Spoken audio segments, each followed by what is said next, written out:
देख लिया, क्या हम इस धनुष को छू सकते हैं? अब वो इतनी माधुरी थी, कंस ने किसी को भी छूने से मना किया था, क्योंकि कंस को ये वरदान था, कंस को ये भविष्यवाणी हुई पड़ी थी कि जो भी इस धनुष को तोड़ेगा वही तेरा काल होगा। इसलिए कोई इस धनुष को छू भी ना पाए, ये उसने आदेश दे दिया था। भगवान श्री कृष्ण ने कहा, क्या हम छू सकते हैं? बोले हाँ, छूने में क्या है, छू ले भैया। छू लिया। फिर कृष्ण ने कहा कि क्या हम इसे उठा सकते हैं? इतने में वो सैनिक हंसा उसकी तरफ। इसको बड़े बड़े वैज्ञानिक नहीं उठा सके, बड़े बड़े बलशाली नहीं उठा सके, और तुम 10 साल का बच्चा इस धनुष को उठा लेगा? देखे, मैं भी मान जाऊं तुझे, देखे उठा कर तो बता। सैनिक ने तो ये सोचा था कि ये उठा नहीं पाएगा, लेकिन सैनिक कुछ समझ पाता, इससे पहले भगवान ने वो धनुष उठा भी दिया और तोड़ भी दिया। बोलिए कृष्ण कन्हैया लाल की।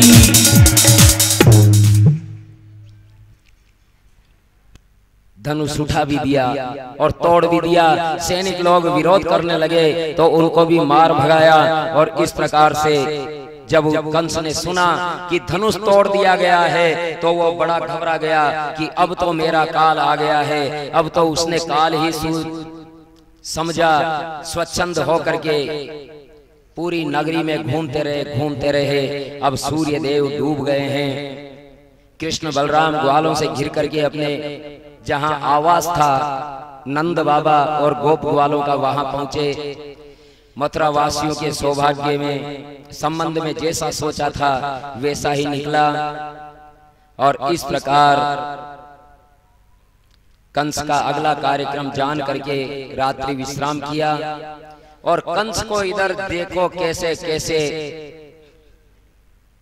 अपशकुन दिखते हैं। कंस ने जैसे ही धनुष भंग क्या सुना तो वो बहुत डर गया, ठीक से नींद न आई और ऐसे ऐसे स्वप्न दिखने लगे। दर्पण देखे तो उसमें चेहरा न दिखे, जल आदि में प्रतिरूप देखे तो बिना सिर का धड़ दिखे, श्याल आदि चिल्लाते रहे, छाया में छेद दिखे। ये बड़ा अपशकुन माना जाता है। सूर्य का प्रकाश पीछे से पड़ रहा है, आगे छाया पड़ रही है, तो छाया में छेद तो नहीं नजर आता ना। लेकिन अगर नजर आया तो समझो कि काल सर पे ही है। कौवा सिर पर बैठ बैठ करके उड़ रहा हो, समझो कि काल आया हुआ है। कान मूंदने पर धक धक की आवाज भी नहीं सुनाई पड़े, प्राण घोष जिसे कहते हैं, सर सर की आवाज आती है कान बंद करने के बाद। यदि वो ना सुनाई दे तो समझ लो कि काल आया हुआ है। और इस प्रकार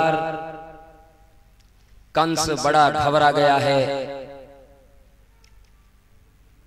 सुखदेव जी महाराज कहने लगे कि हे राजन, अथ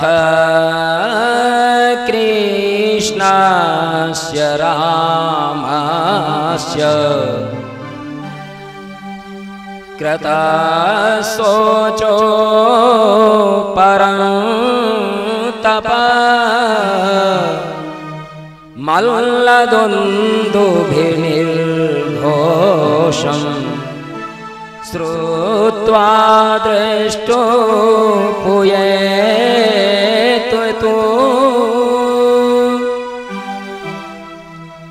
सुखदेव जी महाराज ने कहा कि हे राजा परीक्षित, श्री कृष्ण और बलराम को शौचादि कृत्य में देर हो गई थी। वे नित्य क्रिया समाप्त करके और निपटे ही थे कि उनको दूर से नगाड़ों की आवाज आने लगी। दूर से नजर आने लगी। उन्होंने सोचा कि शायद कहीं प्रारंभ हो रहा होगा कार्यक्रम। चलिए, जब रंगशाला के दरवाजे पर पहुंचे तो वहां कोलिया पीड़ हाथी को देखा।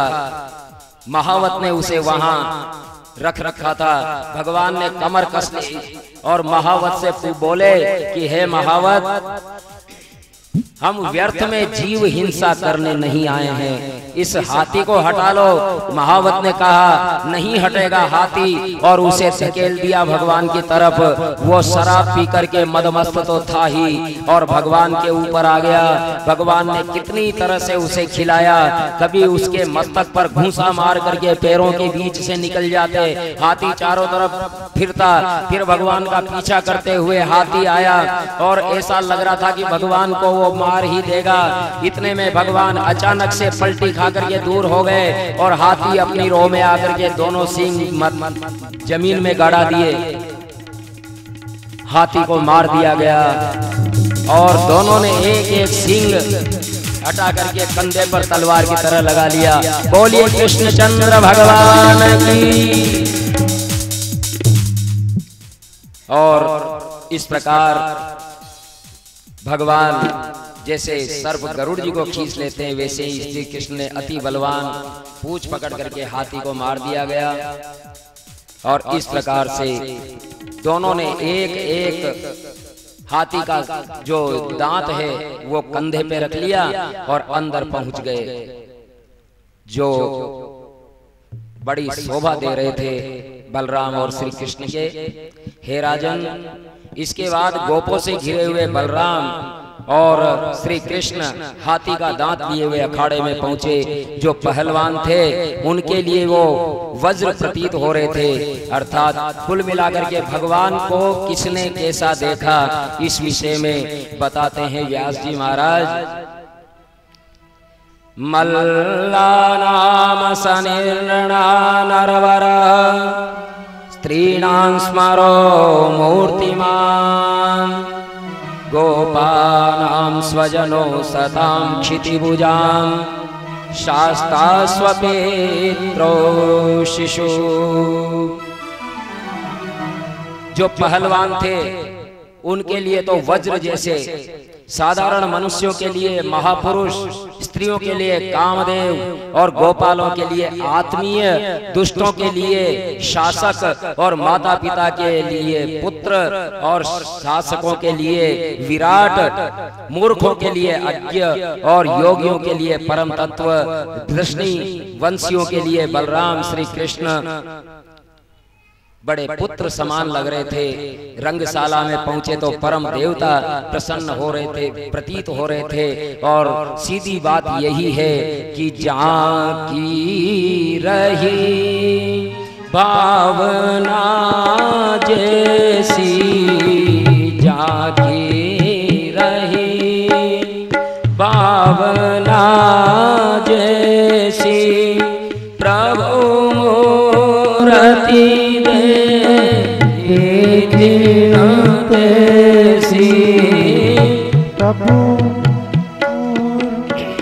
देखी तीन तेसी। जिनकी जैसी भावना थी उनको वैसे ही भगवान का दर्शन हुआ।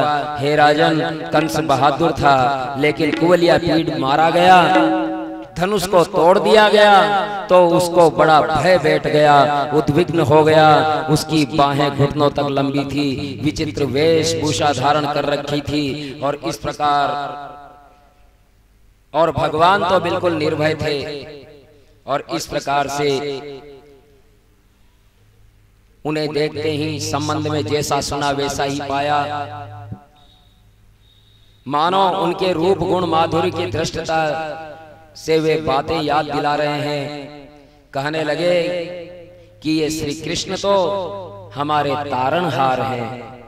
जो लोग थे वहां मथुरा और आसपास के आए हुए लोग, जो कंस का कोई उत्सव देखने नहीं आए थे, वो इसलिए आए थे कि वहां नंदलाल आएंगे, वहां यशोदा के लाल आएंगे, यहाँ उस वसुदेव के पुत्र आएंगे, जो इस धरती के तारण के लिए जिन्होंने अवतार लिया है, हमारे तारणहार आएंगे। और वो सारे के सारे कहने लगे, गोविंदा गोविंदा गोविंदा, ब्रिज का दुलारा प्यारा गोविंदा, गोविंदा गोविंदा गोविंदा, ब्रिज का दुलारा प्यारा गोविंदा, हे नंद जी का प्यारा गोविंदा, का प्यारा गोविंदा, ब्रिज का दुलारा गोविंदा, ब्रिज का दुलारा गोविंदा, नंद जी का प्यारा गोविंदा, नंद जी का प्यारा गोविंदा। गोविंदा गोविंदा गोविंदा, नंद का दुलारा प्यारा गोविंदा, गोविंदा गोविंदा गोविंदा, ब्रिज का दुलारा प्यारा गोविंदा। हे तो भगवत साक्षात् हरे नारायण से ही अवतीर्णासेन वसुदेवस्य वेश्मनि एष वेकिल देवज्ञां जातो नीतस्य गोकुलं कालतं वसन् गूढो नंदवेश्मनि।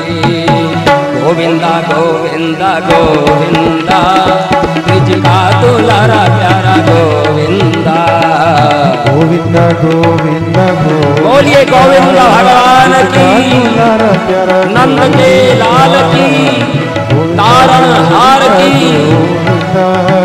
ब्रिज का दुलारा प्यारा गोविंदा। सारे ब्रजवासी कह रहे हैं कि श्री कृष्ण तो साक्षात परमात्मा के अवतार हैं, बलराम उनके अंशावतार हैं, ये वसुदेव के घर में प्रकट हुए हैं। श्री कृष्ण देवकी से उत्पन्न होते ही गोकुल पहुंचा दिए गए थे, ये नंद बाबा के लाडले हैं। और इस प्रकार से सारे के सारे जो वहां देखने भगवान श्री कृष्ण के दर्शन करने आए थे, वे सब प्रजा इस प्रकार से कहने लगी। जब सारी प्रजा कृष्ण बलराम के गुणों को गाने लगी तो हल तोसल और चाणूर आदि बौखला गए। और इस प्रकार चाणूर ने कहा कि हे कृष्ण, ये सारी जनता तुम्हारी प्रशंसा कर रही है, ये सारी जनता कह रही है तुमने पूतना को मारा, सक्तासुर को मारा, अगासुर को मारा, तो फिर क्यों नहीं हम युद्ध करें, क्यों नहीं हम मल्ल युद्ध करें। और कृष्ण ने कृष्ण को और बलराम को ललकार करके कहा, हे कृष्ण, तुझे सब भगवान बताते हैं, आज हम तुम्हारी भगवत्ता देख लें। चलो, राजा को प्रसन्न करना प्रजा का धर्म होता है, हम मल्ल युद्ध से राजा को प्रसन्न करें। इतने में जनता बोल पड़ी, अरे कहाँ तो इतने हाथी जैसे पहलवान और कहाँ ये छोटे छोटे बालक, ऐसे जोड़ियों में युद्ध होता है। और इस प्रकार जब जनता कह रही थी तो चाणूर ने उत्तर दिया कि अरे ये दिखने के बच्चे हैं, अरे इन लोगों ने बड़े बड़े राक्षसों को मार दिया है, फिर भी बच्चे ही रहे क्या। और कुबलिया पीड़ का अभी अभी संहार किया है, फिर भी क्या बालक ही हैं, अरे इसमें कोई दोष नहीं लोग लगेगा। और इस प्रकार हे श्री कृष्ण, आप मेरे ऊपर अपना पराक्रम दिखाइए और मुष्टिक बलराम के साथ दिखाएंगे। इस प्रकार से भगवान युद्ध करने लगे हैं और नगाड़े बजने लगे हैं।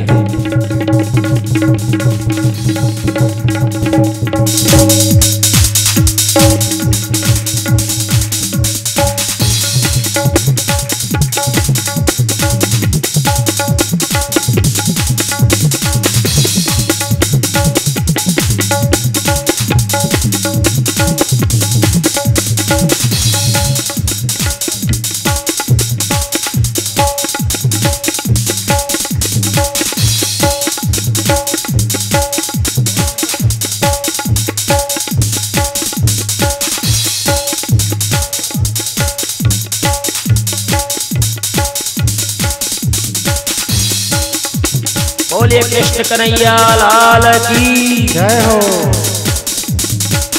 और इस प्रकार से युद्ध लड़ने लगे हैं। कभी हाथ से हाथ, पैर से पैर, अनेक प्रकार के वो दिखाने लगे हैं दाव पेच। और इन दाव पेच को दिखा दिखा करके और भगवान सारी जनता भगवान श्री कृष्ण भगवान की जय कर रही है, बलराम की जय जयकार बोल कर रही है। बोलिए कृष्ण भगवान की जय हो, बोलिए बलराम भगवान की जय हो। कि खम ठोक श्याम और बलराम दो भाई गुप जो पखारे पर मन हर साई के। खम ठोक श्याम और बलराम दो भाई उदव अखारे पर मन हर साए के। मुष्टिक चाणूर और तोसल सले ही मल जिनने अन्न तन तन ते मिलाए के।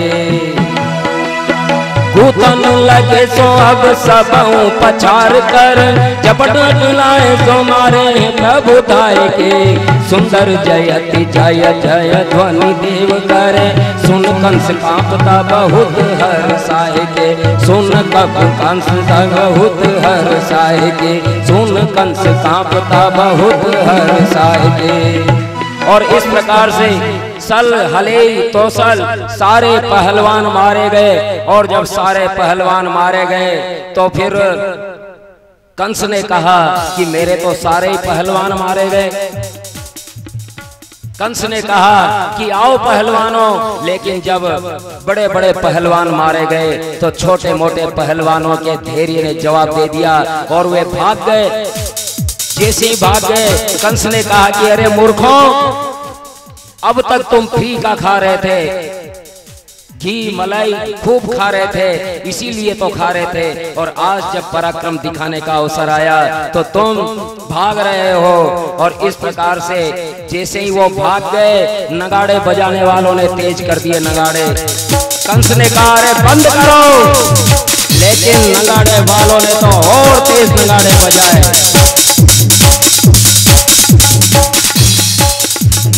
गोविंदा गोविंदा गोविंदा गोविंदा गोविंदा गोविंदा ब्रिज का दुलारा प्यारा गोविंदा। गोविंदा गोविंदा गोविंदा ब्रिज का दुलारा प्यारा गोविंदा। नंद जी का प्यारा गोविंदा, नंद जी का प्यारा गोविंदा।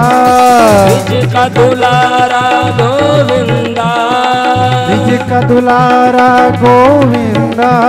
ब्रिज का दुलारा प्यारा गोविंदा, ब्रिज का दुलारा प्यारा गोविंदा।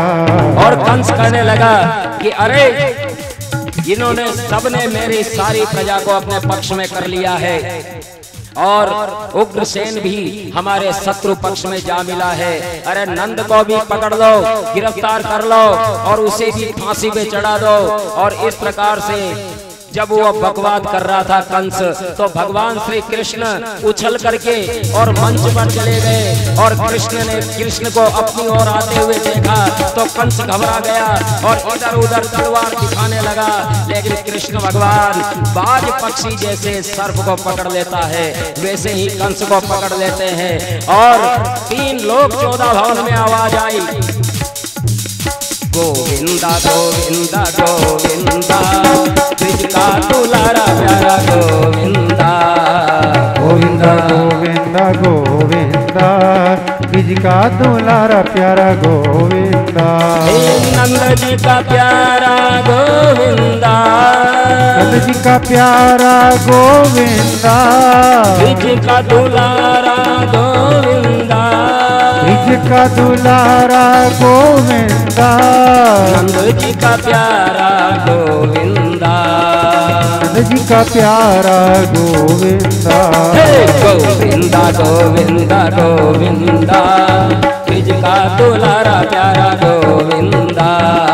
गोविंदा गोविंदा गोविंदा ब्रिज का दुलारा प्यारा गोविंदा। प्रागय्य केशे सुचल किरीटम निपात्य रंगो परितुंग मंचा कशोपरि स्वयंज मंज नाभ विश्वासयात्म तंत्र कपाद विश्वासयात्म तंत्र। जैसे ही भगवान ने कंस को पकड़ लिया कंस को पकड़ा तो उनका किरीट हिलने लगा कंस का, और कंस का मुकुट नीचे गिर गया, और भगवान ने उसकी जटा पकड़ करके, उसके बाल पकड़ करके ऊपर से नीचे फेंक दिया, और भगवान भी ऊपर से उसके ऊपर छाती पे गिरे। छाती पे गिरते ही उसका काम तमाम हो गया था। बोलिए कृष्णचंद्र भगवान की। गोविंदा गोविंदा गोविंदा, कृष्णा दुलारा प्यारा गोविंदा। गोविंदा गोविंदा, ब्रिज का दुलारा प्यारा गोविंदा। नंद जी का प्यारा गोविंदा, नंद जी का प्यारा गोविंदा, ब्रिज का दुलारा प्यारा गोविंदा। ब्रिज का दुलारा प्यारा गोविंदा। गोविंदा गोविंदा गोविंदा, ब्रिज का दुलारा प्यारा गोविंदा। गोविंदा गोविंदा गोविंदा, भगवान का दुलारा प्यारा गोविंदा। गोविंदा गोविंदा गोविंदा, ब्रिज का दुलारा प्यारा गोविंदा। गोविंदा गोविंदा गोविंदा, ब्रिज का दुलारा प्यारा गोविंदा। नंद जी का प्यारा गोविंदा, नंद जी का प्यारा गोविंदा। ब्रिज का दुलारा प्यारा गोविंदा। ब्रिज का दुलारा प्यारा गोविंदा। ब्रिज का दुलारा प्यारा गोविंदा। ब्रिज का दुलारा प्यारा गोविंदा। गोविंदा गोविंदा गोविंदा, ब्रिज का दुलारा प्यारा गोविंदा। गोविंदा गोविंदा गोविंदा, ब्रिज का दुलारा प्यारा गोविंदा।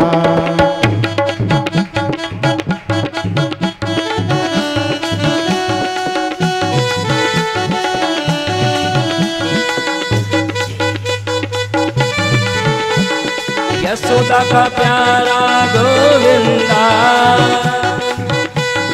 गोविंदा, ब्रिज का दुलारा प्यारा गोविंदा। का दुलारा प्यारा गोविंदा। गोविंदा गोविंदा गोविंदा, ब्रिज का दुलारा प्यारा गोविंदा।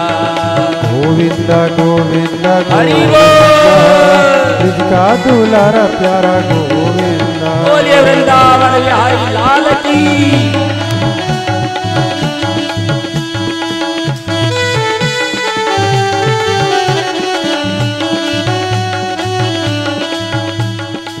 गोविंदा गोविंदा गोविंदा, ब्रिज का दुलारा प्यारा गोविंदा।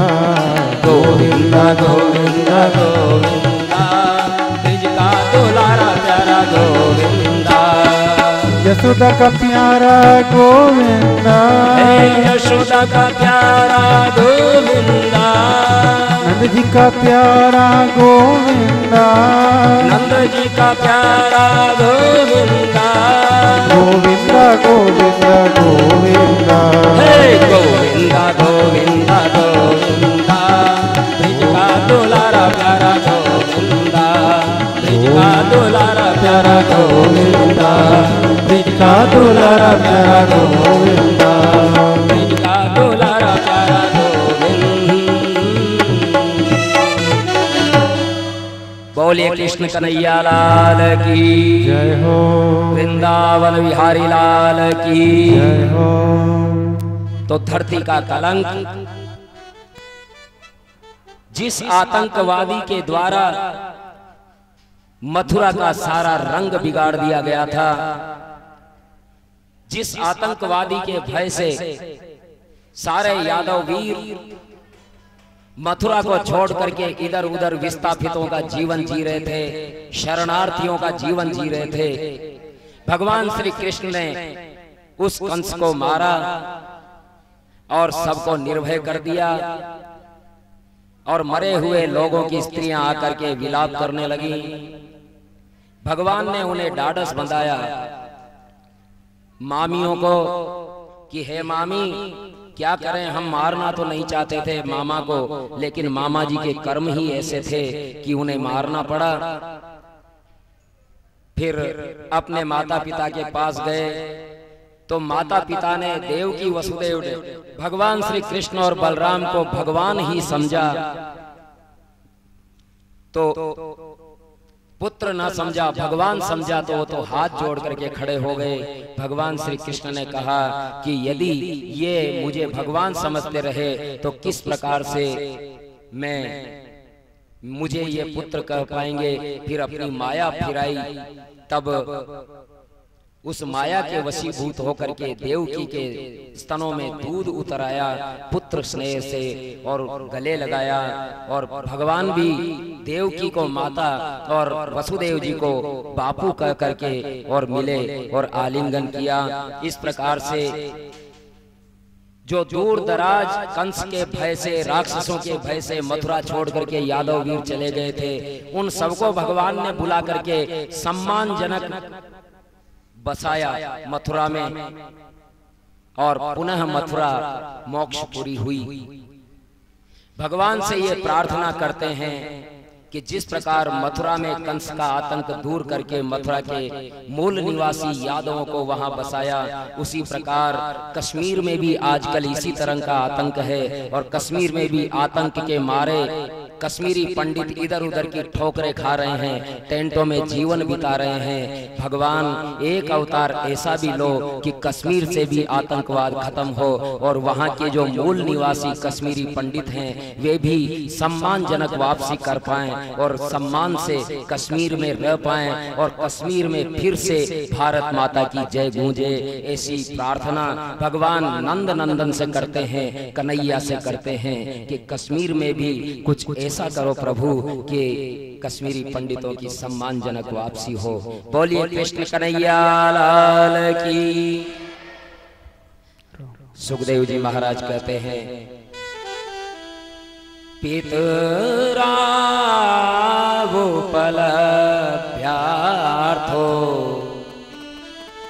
विदित्वा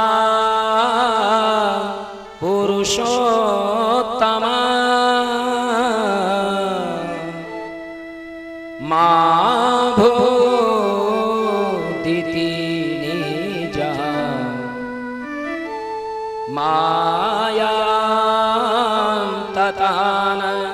जनमोहिनी।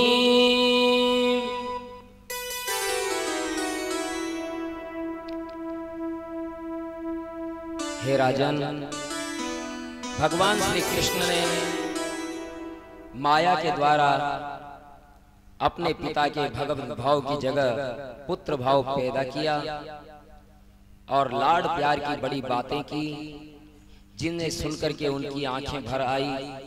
इसके बाद भगवान ने नंद बाबा को समझाया। नंद बाबा ने कहा कृष्ण चले अपने ब्रजमंडल।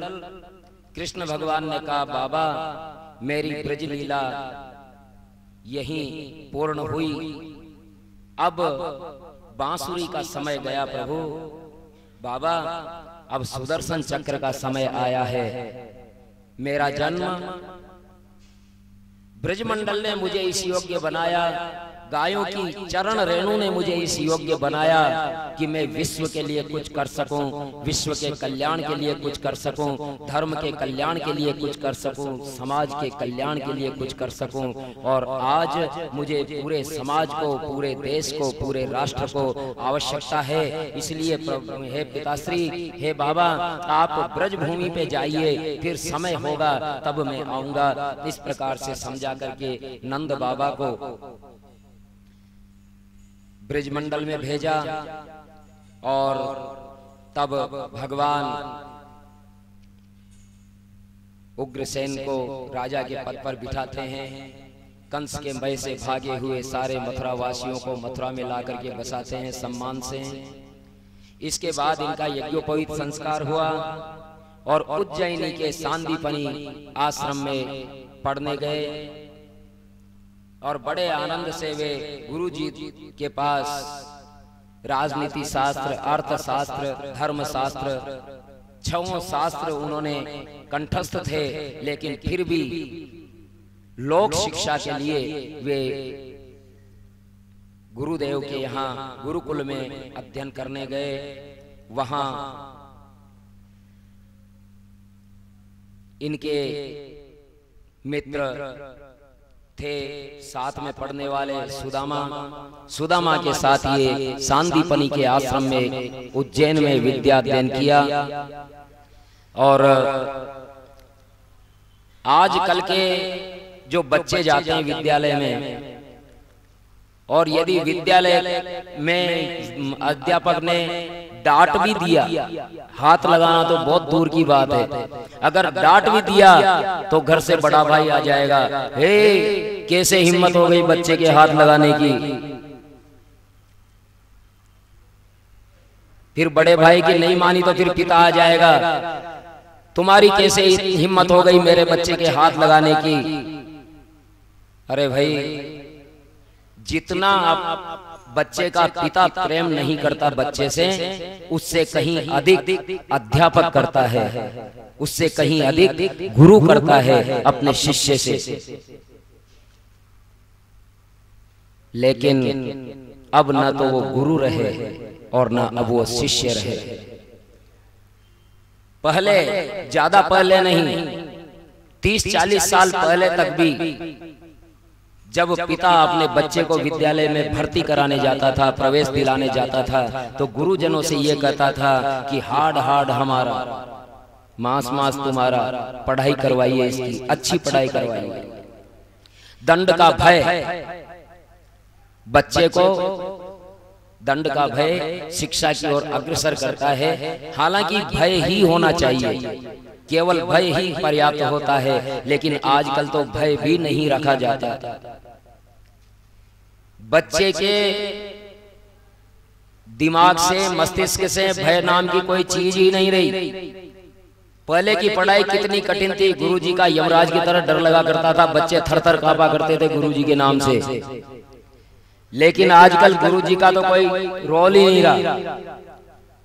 अब तो स्थितियां हो गई, पहले तो ये, फिर बाद में ये डर हुआ कि गुरुजी नंबर कम देंगे, तो नंबर कम देने के हिसाब से भी बच्चे कुछ डरते थे। लेकिन आज तो वो भी डर नहीं रहा। 10वीं तक तो नंबर ही नहीं चाहिए, कहीं खेरी, फेल तो कर ही नहीं सकते, जैसे चाहो वैसे रहो। जब फेल कर ही नहीं सकते तो पढ़ाई कौन करे।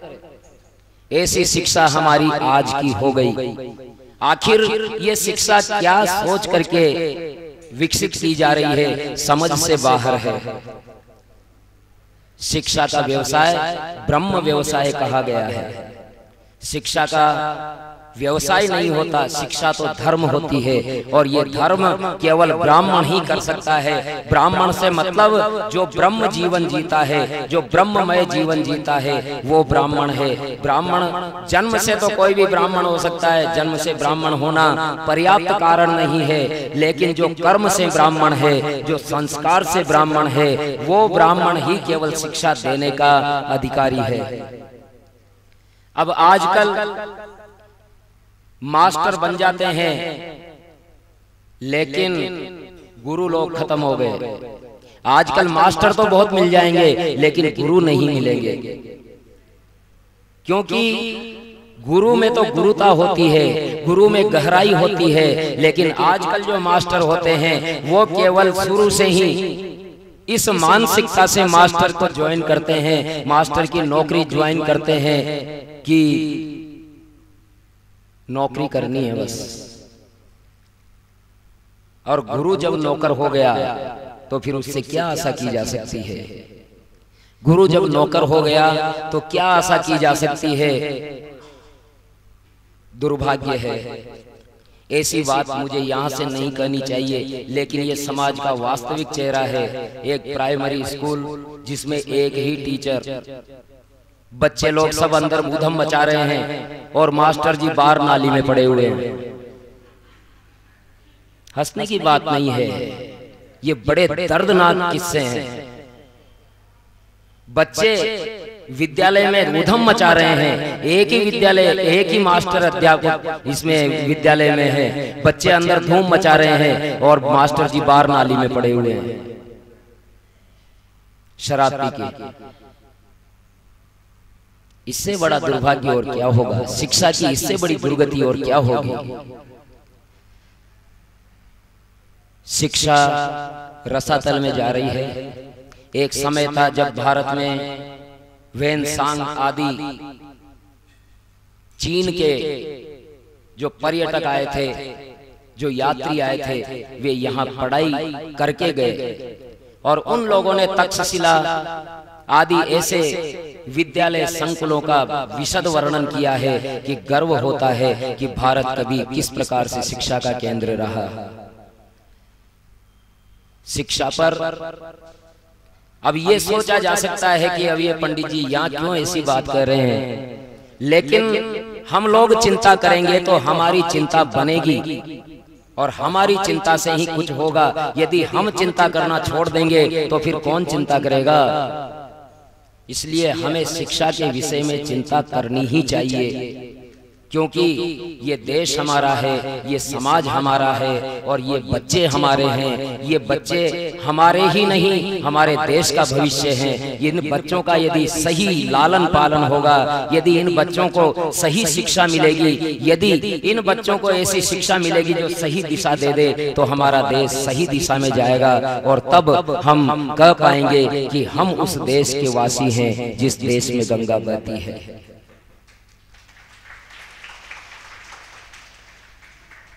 भगवान ने गुरुदेव के यहाँ संपूर्ण शिक्षा प्राप्त की और इस प्रकार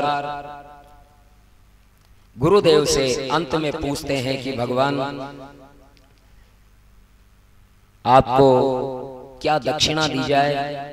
तो गुरुदेव कहते हैं कि अरे पुत्र, जिस गुरु के कृष्ण और बलराम जैसे शिष्य हो जाएं, उसे गुरु दक्षिणा में और क्या चाहिए, मुझे कुछ नहीं चाहिए। और इस प्रकार गुरुदेव ने मना कर दिया कि जब जब भी कृष्ण का नाम आएगा तब तक किसने कृष्ण को कृष्ण बनाया तो नाम आएगा सांदीपनी का। सांदीपनी तो वैसे ही अमर हो गया। रे कृष्ण, मुझे कोई दक्षिणा नहीं चाहिए। गुरुदेव ने कहा, गुरुदेव से कहा भगवान श्री कृष्ण ने, गुरुदेव ये आपका बड़प्पन है, लेकिन कुछ तो मांगिए। हमारी दक्षिणा बिना फिर हमारा कुछ शिक्षा लेना व्यर्थ सा रहेगा, इसलिए मांगिए। और इस प्रकार से जब भगवान ने कहा तो गुरुजी ने कहा कि मैं तुम्हारी गुरु माता से इसमें परामर्श करूंगा। और इस प्रकार गुरु माता से परामर्श करके और दोनों ने ही, गुरुजी ने और गुरु माता ने ये देख लिया था कि ये तो भगवान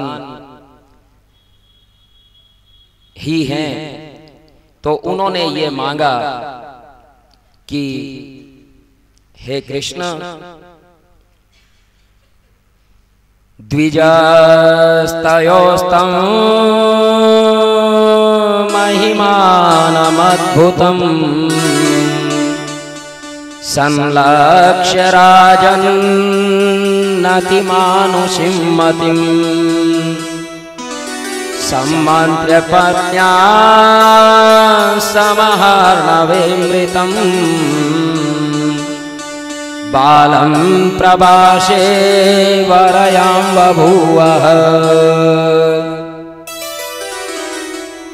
गुरु माता से सलाह करके गुरुजी ने कहा कि प्रभास क्षेत्र में हमारा लड़का समुद्र में डूब गया था और मर गया था, वो लड़का ला दो। तो श्री कृष्ण ने कहा, जो आज्ञा गुरुदेव। इस प्रकार से कह करके वो चले गए। और चूंकि जिसका काम करता है व्यक्ति उसी का जाप करे तो वो काम शीघ्र और सरलता से और प्रभावशाली ढंग से हो जाता है। और भगवान श्री कृष्ण किसका काम करने निकले हैं? गुरुजी का। तो उन्होंने गुरुजी का स्मरण करते हुए यात्रा प्रारंभ की। ओम नमो गुरुदेवाय, ओम नमो गुरुदेवाय, ओम नमो गुरुदेवाय,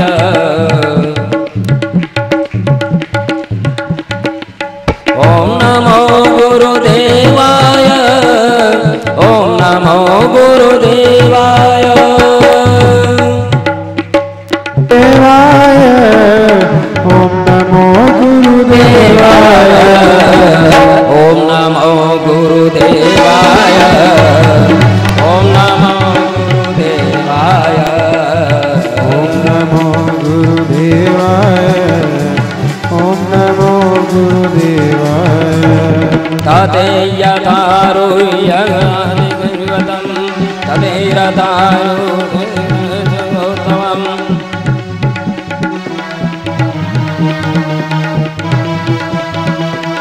ओम नमो गुरुदेवाय ओम नमो गुरुदेवाय ओम नमो गुरुदेवाय ओम नमो गुरुदेवाय ओम नमो गुरुदेवाय ओम नमो गुरुदेवाय ओम नमो गुरुदेवाय ओम नमो गुरुदेवाय ओम नमो गुरुदेवाय ओम नमो गुरुदेवाय ओम नमो गुरुदेवाय ओम नमो गुरुदेवाय तातेज्ञतारुह्य महारथो रतं प्रभासमाद्य दुरन्त विक्रमो वेलामुपराज्य निगयतु क्षणं सिन्धुर्विदित्वाहरतयो ओम नमो गुरुदेवाय ओम नमो गुरुदेवाय ओम नमो गुरुदेवाय ओम नमो गुरुदेवाय भगवान रथ पर सवार होकर के प्रभास तीर्थ में पहुंचे। महारथी तो वो थे ही और समुद्र तट पर पहुंच करके समुद्र ने उन्हें परमात्मा समझा और पूजा की सामग्री लेकर के उपस्थित हुआ। भगवान श्री कृष्ण ने समुद्र से कहा कि तुमने बड़ी बड़ी तरंगों से हमारे गुरु पुत्र को भक्ष लिया है, हमारे गुरु पुत्र को ले आओ। समुद्र ने कहा भगवान मैंने आपके गुरु का लड़का नहीं चुराया है, उन्हें तो पंचजन नामक दैत्य ने जो मेरे जल में रहता है उसने लिया है, आप चले। भगवान समुद्र में उतरे और शंखासुर नाम के उस राक्षस से बड़ा युद्ध करते हैं और इस प्रकार से भगवान ओम जलमाविश्य तं हत्वा नापदोत्तरेर्भगं तदंग प्रभवं संग मादाय रतमागना। ओम नमो गुरुदेवाय ओम नमो गुरुदेवाय ओम नमो गुरुदेवाय ओम नमो गुरुदेवाय। भगवान समुद्र के अंदर गए, लेकिन अंदर जाकर के और पंचजन से उनका युद्ध होता है। पंचजन असुर के पास में गुरुपुत्र नहीं मिलता है, लेकिन पंचजन जिस शंख में रहता था वो पंचजन के मारे जाने से खाली हुआ और उस पंचजन को भगवान अपने साथ ले आए। वही पांचजन्य शंख भगवान की पहचान बन गया और इस प्रकार भगवान पांचजन्यधारी बन गए। और फिर वो संयमनी पुरी में गए, यमराज की पुरी में गए और वहां जाकर के और यमराज से कहा हे यमराज। यमराज ने आकर के दरवाजा खोला और भगवान ने कहा गुरुपुत्र मिहानीतम निज कर्म निबंधनम आनयस्त्वं महाराज मत्स्यासि पुरस्कृत। तुम मेरे गुरुपुत्र को ले आए हो, तुम उसे लेकर के आओ। यमराज ने कहा कि भगवान आप अपने गुरुपुत्र को ले पधारिए। और भगवान गुरुपुत्र को लेकर के और गुरुदेव के चरणों में रखते हैं और कहते हैं गुरुदेव आप और कुछ मांग लीजिए। ओम नमो गुरुदेवाय ओम नमो गुरुदेवाय ओम नमो गुरुदेवाय ओम नमो गुरुदेवाय। तते तीते नोइतं गुरुपुत्रं यदुत्तमं दत्त्वा स्वगुरुये भूयो प्रणीष्वेति गीतमुच्यते। ओम नमो गुरुदेवाय, ओम नमो गुरुदेवाय, ओम नमो गुरुदेवाय, ओम नमो गुरुदेवाय। गुरु जी से कहा कि और कुछ मांग लीजिए गुरुदेव। तब गुरु जी कहते हैं सम्यक संपादितो वत्स भवत्यां गुरुनिष्ठया कौनो युष्मद्विद गुरो कामनाम वशिष्यते। गच्छत स्वगृहं वीरो कीर्तिवामस्तु पावनी छन्दास्यात्मानानि भवन्ति वा परत्र च।